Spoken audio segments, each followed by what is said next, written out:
Hello everyone, good morning friends. আমি সকালে কি খাই আজকে আমি তোমাদের সেটা দেখাবো। ফার্স্টেই আমি ব্রাশ করে খেয়ে নিই হালকা গরম জল 1 গ্লাস।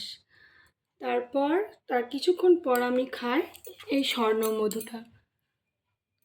আমার কিছুদিন আগে শরীর অসুস্থ হয়ে হয়ে গিয়েছিল, ওই জন্য ডাক্তারবাবু এটা আমাকে সাজেস্ট করেছে স্বর্ণ মধু। তার 10-15 মিনিট পর আমি খাই এই ড্রাই ফ্রুটসগুলো, এই যে আখরোট,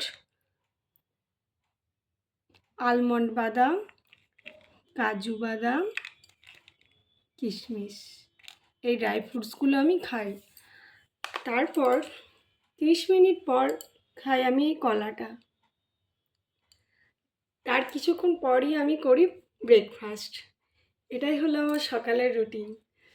চলো ফ্রেন্ডস, দেখা হচ্ছে পরের ভিডিওতে। তোমরা ভালো থেকো, সুস্থ থেকো।